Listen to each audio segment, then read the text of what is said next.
Saudara-saudara, seandainya saya bertanya pada kita, hidup ini perlu enggak satu tempat yang membuat kita lebih tenang, lebih nyaman? Saya percaya kita semua mengatakan perlu. Bahkan kalau saya katakan, saudara punya tempat spesial enggak? Tempat saudara pergi ketika saudara merasa penat dalam hidup ini. Mungkin sebagian saudara katakan, ada. Di mana tempatnya? Rahasia. Namanya pun tempat tersembunyi. Ya gitu kan? Tetapi artinya begini saudara, semua kita selalu pengen ada tempat di mana kita mengungsi untuk sesaat. Saudara lihat ada Starbucks di sini. Dan mungkin kaget kok ini pendeta kok promosi Starbucks. Apakah gereja sponsor Starbucks? Enggak ada hubungan saudara. Tapi saya kebetulan sudah punya buku, udah lama saya punya buku ini, tapi kemarin saya coba baca ulang saudara. Injil dalam secangkir kopi Starbucks.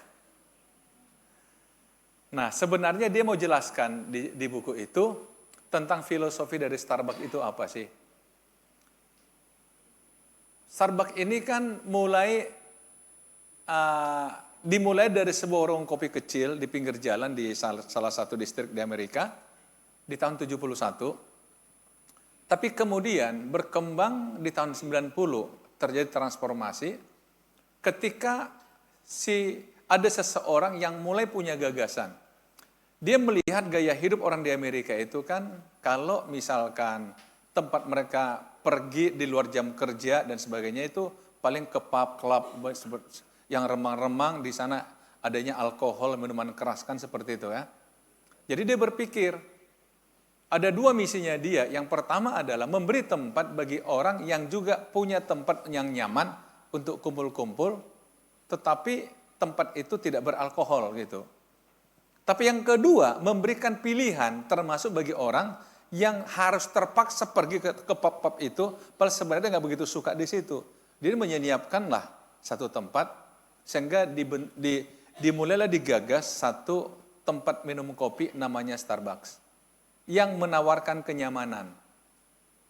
Jadi bahkan dalam filosofi mereka mengatakan kita mau menyediakan rumah ketiga bagi setiap orang. Rumah pertama rumah tinggal. Rumah kedua tempat bekerja. Rumah ketiga tempat di mana orang barangkali dia ingin lupakan sejenak tempatnya bekerja yang membuat dia penat, melupakan rumah yang barangkali membuat dia penat, tapi dia punya satu tempat yang sangat spesial. Sehingga mereka tawarkanlah namanya kenyamanan. Karena itulah saudara, Starbucks selalu di lokasi-lokasi strategis, betul? Walaupun kesannya kopinya mahal. Tapi yang dia jual sebenarnya sana bukan kopinya, tapi tempatnya, kenyamanannya. Itu kan biayanya mahal. Saudara-saudara, akhirnya berkembanglah di sana, mereka mulai punya target, sekian banyak gerai Starbucks di seluruh Amerika. Dan saya coba cari tahu saudara, hari-hari ini, di tahun lalu, itu katanya Indonesia aja ada 600-an gerai Starbucks. Indonesia. Seluruh dunia 41.000. Dan termasuk negara-negara yang tertutup sekalipun ternyata mereka sudah undang Starbucks masuk. Saya 3 hari lalu itu saya ada di Salatiga, saudara. Yang jemput saya dengan bangga mengatakan, Om, Salatiga udah ada Starbucks. Waduh, saya pikir apa hubungannya ya? Nah dia bangga sekali, Salatiga, tahu kota Salatiga, Jawa Tengah ya? Udah ada Starbucks, Om. Waduh, dengan bangganya dia, berarti Starbucks udah lambang dari kemewahan, saudara. Lambang dari sebuah kemajuan. Termasuk saudara ketika Starbucks kan agak gaya dikit minumnya. Gitu kan, agak gaya kan? Pakai di postingnya kan? Lagi Starbucks nih, ya kan? Kenapa? Kita merasa, aduh, Starbucks. Tetapi saudara-saudara, ada filosofi yang sebenarnya mereka katakan itu, saya tertarik, internet dalam secangkir kopi. Internet dalam secangkir kopi. Itu sebabnya semua Starbucks itu difasilitasi dengan WiFi. Sambil minum kopi kita bisa download, kita bisa terkoneksi dengan siapapun sambil minum kopi. Jadi mereka katakan dalam kopi ini ada internetnya loh. bisa terhubung dengan siapapun, bisa mencari informasi apapun yang kita butuhkan. Itu ketika kita di Starbucks. Dan intinya adalah Anda masuk di sini, Anda nyaman. Karena itu saudara, bedanya Starbucks dengan warung kopi lain saudara. Kalau warung kopi lain agak lama kita, itu kursi-kursi agak digeser-geser. Supaya kita resah dan gelisah, betul nggak? Sebab pikir kok lama sekali ini orang. Kalau Starbucks nggak pernah kan? Halo, siapa yang pernah setengah hari di Starbucks? Pernah diusir nggak? Nggak kan? Nah itu. Karena memang itu yang mereka jual, kenyamanan. Anda di sini, Anda terjamin nggak diganggu oleh siapapun. Nah saudara-saudara, ternyata hidup ini memerlukan tempat di mana kita bisa merasa nyaman, kita bisa menikmati diri kita, itu hidup. Nah, karena itu saudara, ini dalam Alkitab, Tuhan sudah memahami sejak zaman dahulu bahwa manusia itu pada masa-masa tertentu akan mengalami kejenuhan, akan mengalami namanya rasa letih, rasa capek. Raja Daud berkata dalam Mazmur 43 seperti ini, berilah keadilan kepadaku ya Allah, dan perjuangkanlah perkaraku terhadap kaum yang tidak saleh. Luputkanlah aku dari orang penipu dan orang curang. Sebab engkaulah Allah tempat pengungsianku. Mengapa engkau membuang aku? Mengapa aku harus hidup berkabung di bawah impitan musuh? Engkaulah Allah tempat pengungsianku. Jadi ada tempat yang kita butuhkan untuk mengungsi dari berbagai masalah yang kita alami. Dari kepenatan berpikir, kepenatan dalam hidup ini. Kita perlu ada tempat mengungsi. Itu kebutuhan saudara. Baik kebutuhan psikologis, kebutuhan spiritual. Semua manusia itu bisa capek. Namanya rehat mental. Saya punya buku namanya rehat mental saudara. Kalau capeknya secara fisik itu tidur selesai. Betul? Kalau mental yang capek, kemana kita pergi saudara? Kalau mental yang capek inilah tidur nggak nyenyak, makan tak enak. Tempat mengungsi. Daud paham betul, engkaulah tempat pengungsianku dari orang-orang yang berlaku tidak adil, dari orang-orang yang berlaku curang, dari orang-orang yang ingin membunuh aku, dari orang-orang yang tidak menginginkan aku ada, dari orang-orang yang tidak ingin aku berhasil. Hidup ini kan sebuah pertarungan, saudara. Sebuah pertandingan. Ketika kita berhasil, mungkin ada orang yang senang, tapi ada orang gak senang kita berhasil. Pasti, saudara. Apakah kalau ada orang gak senang kita berhasil, akhirnya kita gak mau berjuang lagi di hidup ini? Enggak. Hanya karena alasan, saya gak mau ada orang terganggu gara-gara saya. Yang penting bukan kita mengganggu dia, tapi dia yang terganggu, saudara. Kita diam aja, orang terganggu kok. Belum lagi ngomong, betul nggak? Kadang-kadang kita diam, kok diam kau katanya? Loh, memang kenapa kalau diam? Bingung kita, betul nggak? Kok diam kau? Ih, lucu kali hidup ini. Betul nggak? Kok diam kau? Ngomong kita banyak kali cakapmu katanya lagi. Jadi mau gimana saudara? Tapi ya itulah hidup. Kadang kita bilang capek. Karena itu saudara, saya bisa memahami ada orang akhirnya malas ketemu orang. Tapi kan itu juga gak sehat. Gak sehat, akhirnya sendiri terus. Gak mau dalam keramaian. Jadi dia paling kerja begitu pulang langsung masuk ke rumah, kerja, pulang ke rumah, kerja ke rumah, hari Minggu ke gereja, itu aja jalan dia.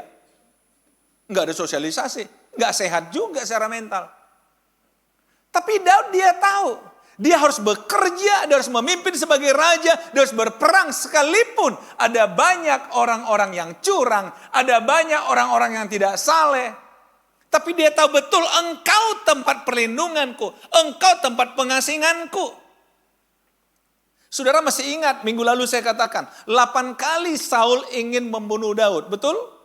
Bahkan satu kali Daud udah berlindung pergi jauh ke sebuah gua. Masih juga dikejar oleh Saul. Dan Saul ada di pintu gua tertidur. Dan prajuritnya katakan, itu tuanku Saul, itu ada di pintu, bunuh aja tuanku Daud. Kayaknya Tuhan sudah menyerahkan dia ke dalam tangan. Dia kata, enggak, saya tidak akan mengusik hambanya yang durapinya. Dia biarkan itu. Padahal kalau kita, mumpung ada bunuh aja dia nih, supaya enggak bunuh aku lagi dia. Supaya enggak nyusahin aku lagi dia. Tapi itu bukan pola pikirnya Daud. Dia tidak berhitung berapa banyak musuhnya. Bahkan di Mazmur 3 dikatakan, aku tidak takut pada puluhan ribu orang yang siap menghukum aku. Karena apa? Engkau perisaiku yang melindungi aku. Artinya apa? Tidak peduli berapa banyak pun tekanan. Tapi selama aku punya Tuhan yang melindungi aku, tempat aku berlindung, tempat aku mengasingkan diri, nggak ada masalah bagi aku. Jadi dia nggak mau terpancing sudah berhadapan dengan orang-orang itu, enggak. Dia cuma punya kepentingan memastikan Tuhan ada bersama dengan dia. Dia ada di tempat pengasingan yang benar. Dia merasa nyaman, dia merasa tenang. Jadi saudara, harusnya kita juga punya sikap seperti itu sebagai anak Tuhan. Karena kita nggak bisa membatasi orang. Bisa saja, saya kata diam aja kita tersinggung dia. Kita nggak bisa katakan, kok tersinggung kau? Dia kata suka-suka aku lah, mau gimana kita coba? Hanya dia yang bisa bilang suka-suka aku. Kita bilang suka-suka aku, apa pula sukamu katanya pula sama kita. Ada orang begitu saudara, betul nggak? Sama dia semuanya benar, sama kita semuanya salah.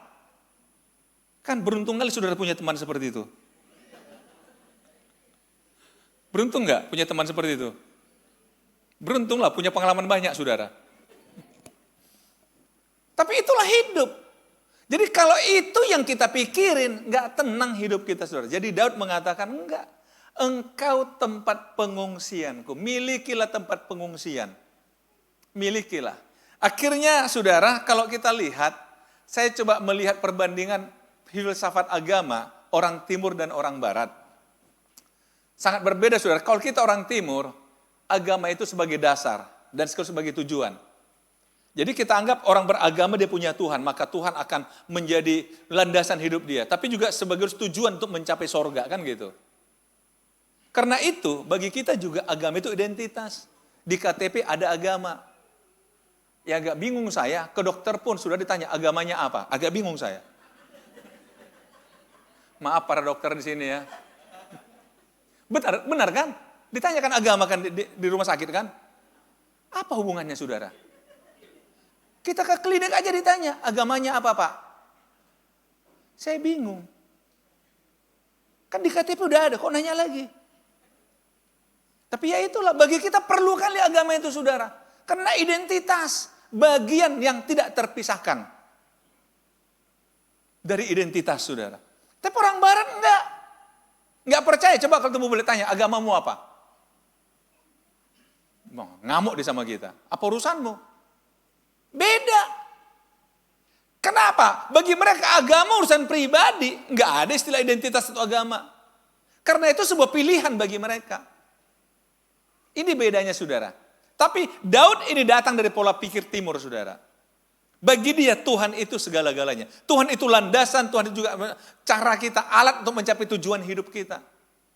Tuhan itu bagian dari hidup kita yang tidak terpisahkan dari kita. Itulah sebabnya kelanjutannya dikatakan begini saudara, lihat.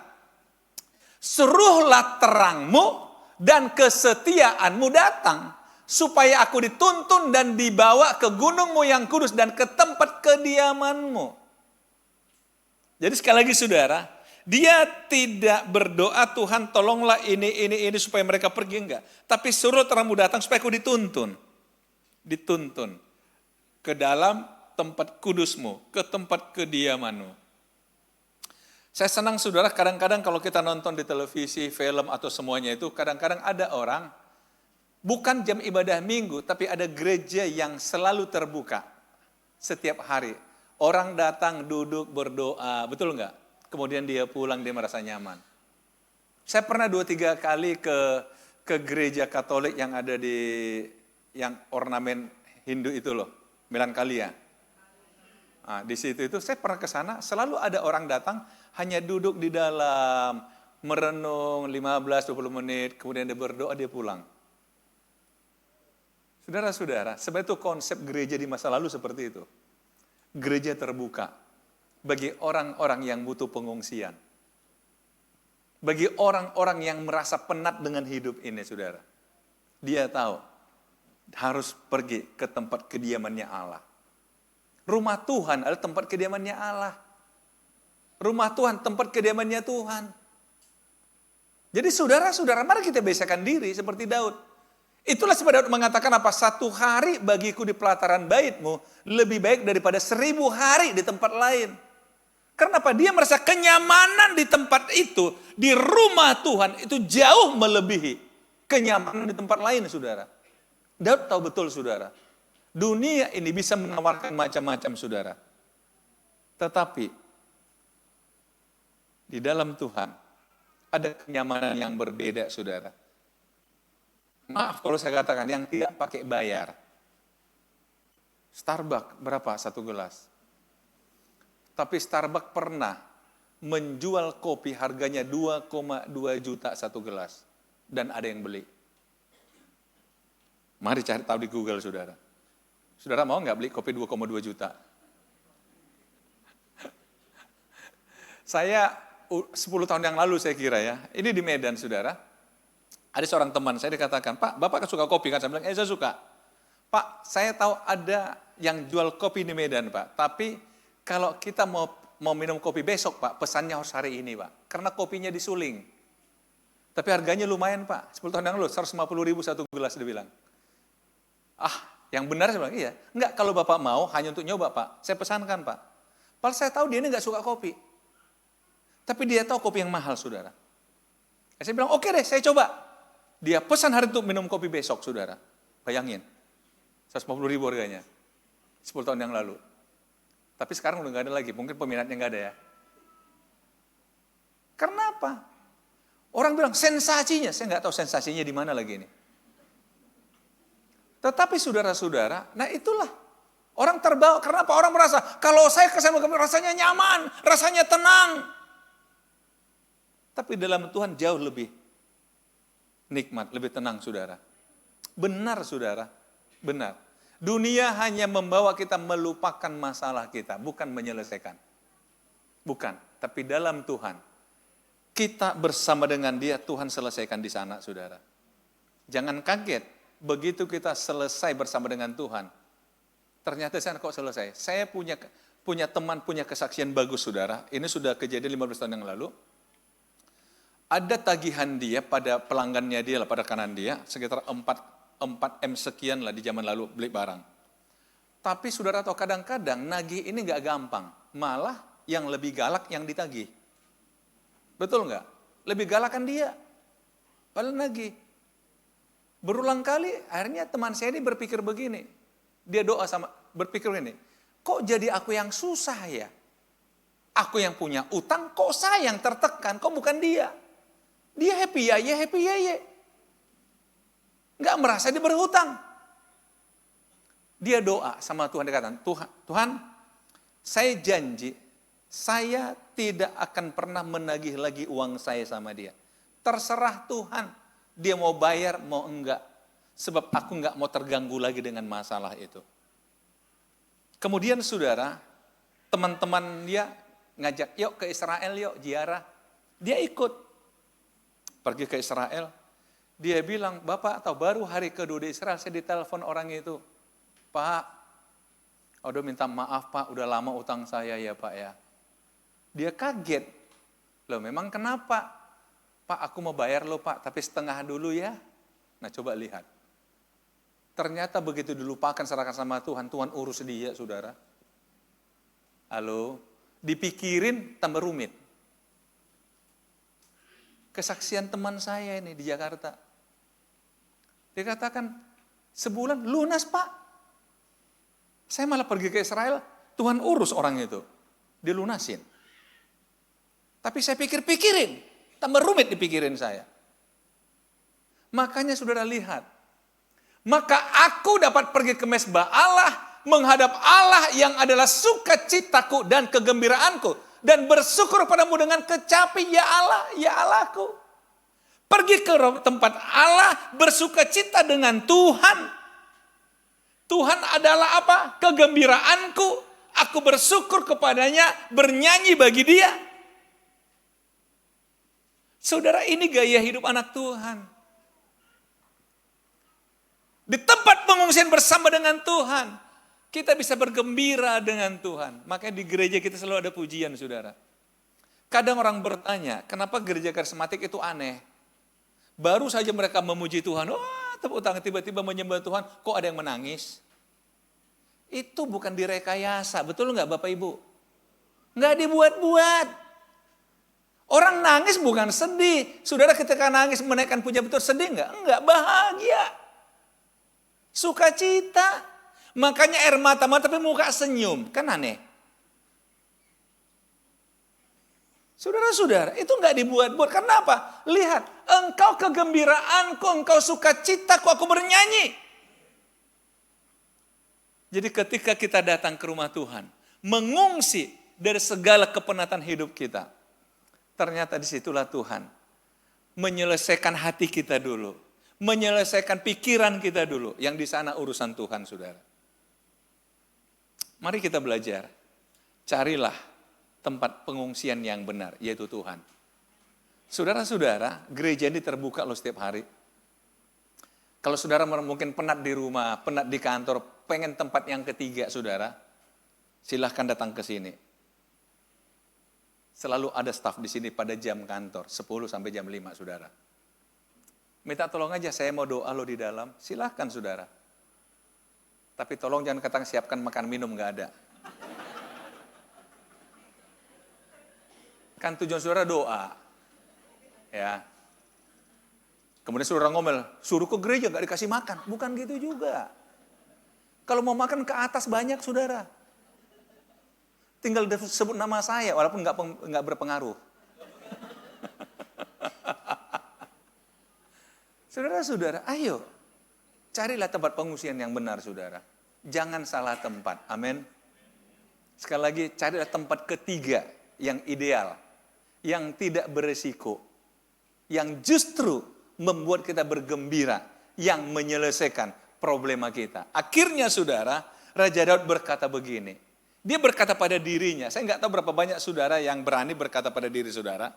Lihat, mengapa engkau tertekan hai jiwaku? Dan mengapa engkau gelisah di dalam diriku? Berharaplah kepada Allah, sebab aku bersyukur padanya, penolongku dan Allahku. Dia ngomong sama dirinya. Jangan tunggu orang bicara pada saudara. Saudara tersinggung pasti kalau orang yang ngomong. Berharap sama Tuhan. Ngapain gelisah kau? Pasti tersinggung kita. Betul nggak? Walaupun kita sedang gelisah. Kita katakan, kenapa? Ngapain kau urus urusanku? Nah, coba lihat. Ya sudah, urus sendirilah. Katakan pada dirimu, mengapa kau tertekan hai jiwaku? Itu gaya Daud. Mengapa kau gelisah dalam diriku? Berharap aja sama Tuhan. Berharap sama Tuhan. Karena hanya diri kita yang bisa mengatur diri kita, saudara. Mari kita belajar. Daud berkata, mengapa kau tertekan hai jiwaku? Mengapa kau gelisah dalam diriku? Berharap sama Tuhan. Berharap sama Tuhan. Penolongku dan Allahku. Amin. Tuhan Yesus menyertai kita.